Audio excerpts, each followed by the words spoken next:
Salam sejahtera bagi kita semua. Nama saya Nicholas, NPM 611 dan saya akan mempresentasikan tugas SKPBT saya dengan bangunan bernama Senandung Politeknik. Data umum bangunan. Bangunan berlokasi di Jalan Cihampelas nomor 36 Bandung.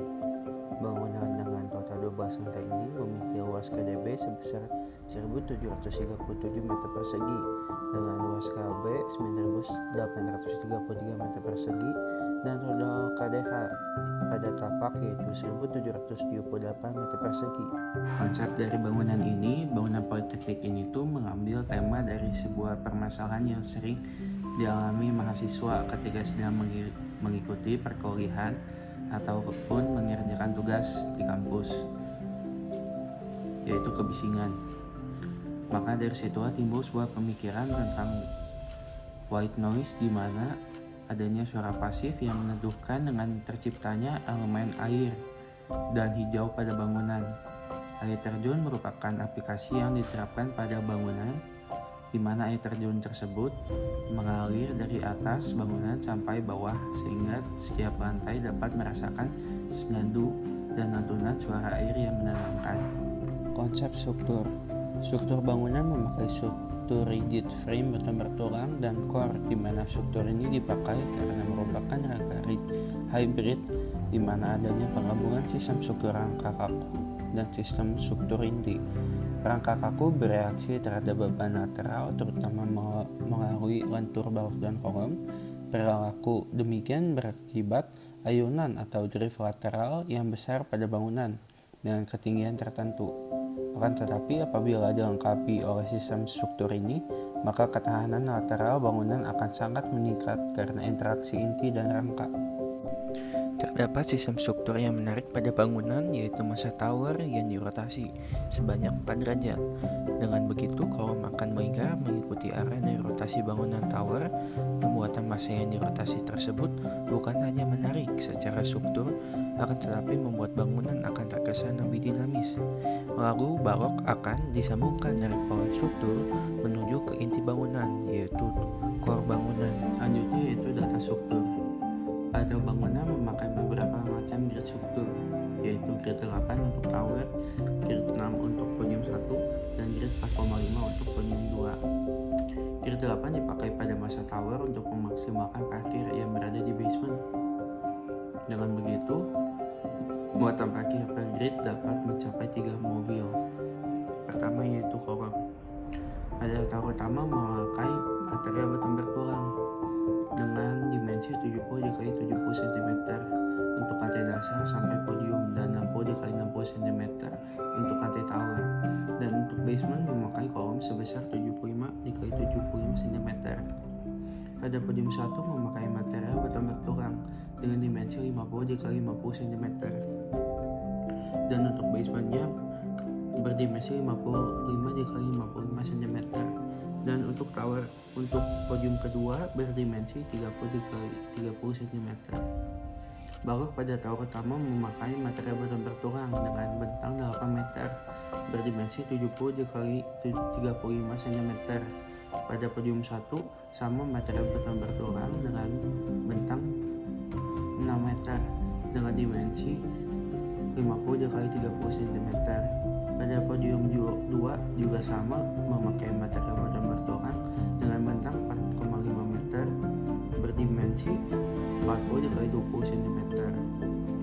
Pondasi yang digunakan pada bangunan yaitu pondasi borpal, dikarenakan pertimbangan site yang sempit dan juga kedalaman tiang yang dapat disesuaikan dan memiliki ketahanan yang kuat terhadap tinggi dan juga beban lateral. Untuk bangunan memakai pondasi borpal 4 tiang yang disatukan dengan bor atau pile cap dengan dimensi yang disesuaikan dengan beban per tower dan podium. Pada massa tower memakai diameter tiang 60 cm, dan untuk massa podium 1 memakai diameter 40 cm, dan untuk podium 2 memakai diameter 30 cm. Dan untuk core yang di tengah ini memakai dimensi berdiameter 80 cm.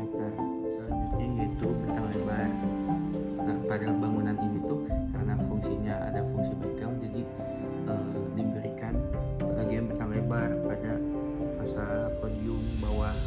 Nah, untuk bentang lebar menggunakan truss dengan bentang 14 meter dan dimensi truss tingginya itu 70 cm. Untuk atap pada bangunan terdapat dua macam atap, yaitu atap beton untuk tower dan juga atap zingarum untuk podium 1 dan podium 2. Untuk podium 1 dan podium 2 dengan atap zingarum memakai struktur truss dengan dimensi ketinggian 30 cm. Berikut merupakan contoh aplikasi dari truss di bengkel baja. Pada bangunan ini itu terdapat shear dilatasi pada bagian sini bangunan, yaitu pembagi antara masa podium 1 dan juga masa tower. Di sini dibagi untuk mencegah kerobohan ketika terjadi gempa. Kenapa dipilih di sini? Karena di sini ada pembaginya antara masa ini dan juga masa ini, gitu. Fasad. Pada fasad bangunan memakai second skin bermaterial metal perforated yang dikakukan oleh rangka besi hollow yang disambungkan pada dinding tower. Material metal perforated dipilih untuk mencerminkan keberlanjutan sebuah politeknik yang high teknologi. Berikut merupakan gambar kerja dari detail fasad tersebut. Untuk integrasi struktur pada bangunan ini terlihat adanya core pada tengah bangunan. Nah, di core ini tuh terdapat shaft yang berada di tengah-tengah sini. Core dan shaft utama bangunan diletakkan pada tengah bangunan tower agar jalur pemipaan dan juga sirkulasinya lebih efisien. Metode pembangunan. Metode konstruksi yang dipakai adalah metode bottom up. Metode ini diawali dengan pekerjaan galian tanah sampai elevasi terendah yang direncanakan, dan pelaksanaan pembangunan konstruksi dimulai dari pekerjaan struktur bawah hingga bagian struktur atas sesuai dengan perencanaan.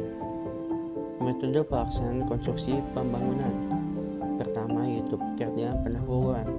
Pekerjaan pendahuluan merupakan persiapan awal yang wajib dilakukan dalam melaksanakan suatu proyek. Kedua yaitu pekerjaan tanah dan pasir. Penggalian tanah untuk pondasi dengan pemasangan bow plank. Ketiga yaitu pekerjaan pemasangan. Pemasangan beton seperti pelat, lantai, kolam, dan lain-lain. Keempat yaitu pekerjaan lantai. Pemasangan lantai seperti keramik, parket kayu, dan juga lain sebagainya. Kelima yaitu pekerjaan instalasi listrik. Pada tahap ini pekerjaan meliputi pengadaan dan pemasangan seluruh komponen-komponen kelistrikan seperti saklar, stop kontak, lampu, dan juga panel listrik.